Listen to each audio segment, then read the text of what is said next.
اس سے آپ ایسے بھی کر سکتے ہیں کہ آپ ایک بڑی چادر لے لیں اور آپ ماسک وغیرہ پہن لیں، آپ کا چہرہ بھی ڈھانپنے ہو جائے گا۔ اگر آپ برقع وغیرہ نہیں پہنتے تو وہ ضروری بات تو نہیں ہے، آپ چادر بھی کر سکتے ہیں، اور جسٹ آپ کے چہرے کا چھپا ہوا ہونا ضروری ہے۔ اور یہ کہا کیوں جا رہا ہے؟ اس لیے کہا جا رہا ہے کہ جب آپ نے اس طرح سے نقاب کیا ہوگا تو دور سے ہی دیکھ کر پہچانا جائے گا کہ یہ جو لڑکی ہے یہ مسلمان لڑکی ہے، اور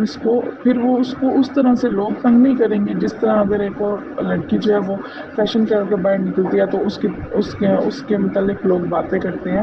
تو پھر جو لڑکی پردہ کرے گی تو اس کو لوگ اس طرح سے ستائیں گے نہیں۔ جب یہ حکم نازل ہوا تھا تب تو وہ مسلمان اور کافر ایک ساتھ تھے نا، تو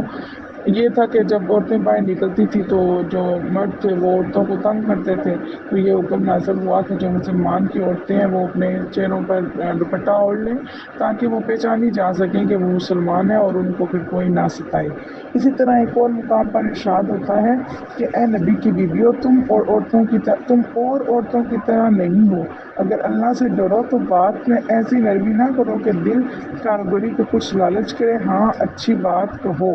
یہ کیا بتایا جا رہا ہے کہ تم کسی سے ایسی بات نہ کرو کہ اگلے کے دل میں تمہارے لیے جگہ پیدا ہو۔ مطلب اگر کسی غیر محرم سے آپ کوئی بات کر بھی رہے ہیں تو ان سے ایسی بات نہ کریں کہ جس سے اگلے کے دل میں آپ کے لیے کوئی محبت اجاگر ہو یا آپ کے لیے کوئی اس کے دل میں جذبات پیدا ہو۔ اگر ضرورت کے وقت آپ کو کوئی سلام کرنا پڑ بھی رہا ہے تو آپ صرف اتنا ہی سلام کریں یا اتنا ہی بات کریں جتنی ضرورت ہے۔ تو اس میں جو آج کا مسئلہ ہم نے سارا پڑھا ہے تو اس میں ہم نے کچھ چیزیں دیکھی ہیں، وہ میں آپ کو ایک چند باتوں میں ذرا اس کو بیان کر دیتی ہوں کہ پردے کا آپ کو بتایا گیا ہے کہ جو آپ کے محرم رشتے ہیں ان کے سامنے آپ جو ہے آپ کے جو 5 ہاتھ، دونوں پاؤں اور ایک جو چہرہ ہے، وہ آپ جو آپ کے رشتہ دار اگر مطلب جن کے سامنے آپ کا گزر آنا جانا ہوتا ہے گھر میں، تو آپ ان کے سامنے اتنی دیر تک آ سکتے ہیں کہ جتنی دیر آپ کی آپ مطلب کوئی ضرورت ہے۔ جیسے میں آپ کو بتا رہی تھی کہ اگر بندہ 100% پیپر نہیں کر سکتا تو ایٹ لیسٹ 50% کرنے کی تو آپ کوشش کریں، 80% کرنے کی تو کوشش کریں، اس کو پورا ہی تو نہ چھوڑ دیں۔ اب اگر آپ مکمل شرعی پردہ نہیں کر سکتے تو اتنا تو کر لیں جتنا آپ کر سکتے ہیں، باقی اللہ تعالیٰ بخشنے والا مہربان ہے۔ تو دیکھیے اتنا تو ہم کر سکتے ہیں نا کہ کم از کم جو ہمارے غیر محرم رشتے ہیں، یہ تو آپ کو پتہ لگ گیا کہ محرم کون ہے غیر محرم کون ہے۔ تو غیر محرم جو رشتے ہیں اگر آپ کے گھر میں آ رہے ہیں، آپ کے کزنز آ رہے ہیں، آپ کی بہن کے ہسبینڈ یا خالہ کے ہسبینڈ آ رہے ہیں، تو پہلے اگر آپ ان سے بہت گپ شپ فری لگا بھی رہے تھے تو اب آپ کیا کریں کہ آپ سلام کریں، حال اگر انہوں نے آپ کا پوچھا آپ ان کو پوچھ لیں، اور جتنا دور ہو سکتے ہیں اتنا دور رہیں، فضول بات نہ کریں، ہنسی مذاق ان کے ساتھ نہ کریں، اور جب ان کے سامنے جائیں تو اس طرح جائیں کہ آپ کا ایک بال بھی نظر نہ آئے، صرف جو چہرہ ہے اور ہاتھ اور پاؤں جو ضروری اعضاء ہیں وہ آپ کے نظر آ رہے ہیں، تو باقی آپ کے جسم کا کوئی حصہ نظر نہیں آنا چاہیے۔ اور اس کے علاوہ کہ جو ایسا لباس جائز نہیں ہے، ایسا لباس اسلام میں جائز نہیں ہے جس سے آپ کے جسم کی بناوٹ نظر آئے، جیسے جو تنگ لباس ہوتا ہے اور جو پینٹ وغیرہ جینز وغیرہ ہوتی ہے، اس میں سامنے انسان کی بناوٹ نظر آ رہی ہوتی ہے نا، پورے جسم کا نظر آ رہا ہوتا ہے کس طرح کی انسان کی باڈی لینگویج ہے، تو وہ چیز نظر نہ آئے۔ اب جو کچھ آج سے پہلے ہو گیا، جیسا آپ پہن رہے تھے وہ ہو گیا، ہم نے پڑھا کہ جو ہو گیا وہ اللہ تعالیٰ بخشنے والا مہربان ہے، آپ اللہ تعالیٰ سے سچی توبہ کریں گے تو اللہ تعالیٰ معاف فرمانے والا ہے۔ ہم بھی گناہ گار ہیں، آپ بھی گناہ گار ہیں، ہم سب سے گناہ ہوتے ہیں، لیکن جب ہم نے ایک چیز واضح پڑھ لی تو دیکھیں یہ دنیا تو ختم ہونے والی ہے نا، کس نے اس دنیا میں رہنا ہے؟ کسی نے بھی نہیں رہنا۔ اگر ہمارے بڑے اس دنیا سے چلے گئے تو ہم نے بھی ایک دن چلے جانا ہے، لیکن آج اگر ہم جیسی بھی زندگی گزاریں گے زندگی تو گزر جائے گی، لیکن آپ اپنی زندگی ایسے گزاریں کہ جب آپ اپنی زندگی کے آخری حصے میں جائیں تو آپ کو کسی قسم کا پچھتاوا نہ ہو، اور آپ کو یہ دکھ نہ ہو کہ میں نے اپنی زندگی میں اپنے اللہ کی بات نہیں مانی۔ اور اللہ تعالیٰ تو وہ ہے جس نے ہمیں اتنی نعمتیں دی ہیں کہ جس کا ہم اندازہ نہیں کر سکتے۔ یقین کریں میرے سامنے ایک بچی تھی تو اس نے مجھے کہا کہ ٹیچر ہم ایک وقت کا کھانا کھاتے ہیں،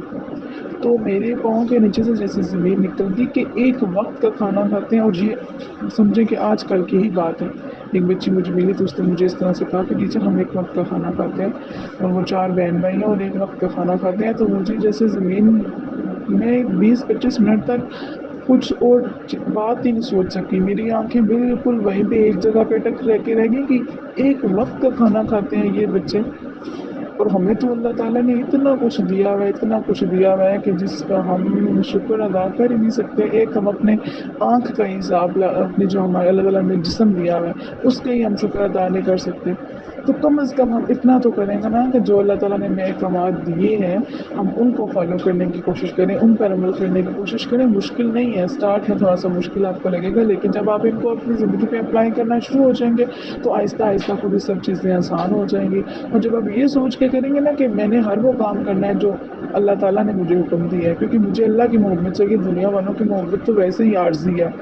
تو اللہ کی محبت چاہیے تاکہ مرنے کے بعد بھی کام آئے۔ جیسے ہم نے تفسیر میں پڑھا کہ اس دنیا کی حقیقت تو کچھ بھی نہیں ہے، اصل زندگی تو آخرت کی زندگی ہے، اور عقل مند وہ ہے جس نے اس دنیا کی نہیں بلکہ آخرت کی زندگی کی تیاری کی ہے۔ تو آپ بے وقوف نہ بنے، آپ جاہل نہ بنے، اگر آپ کو اللہ تعالیٰ نے چنا ہے کہ آپ آج یہ مسائل پڑھ رہے ہیں، اللہ تعالیٰ ہر انسان کو اس کی بھی تو اس پڑھنے کی بھی توفیق نہیں دیتا، تو اگر اللہ تعالیٰ نے آپ کو چنا ہے ان لوگوں میں سے کہ جو یہ مسائل پڑھ رہے ہیں، جو تفسیر پڑھ رہے ہیں،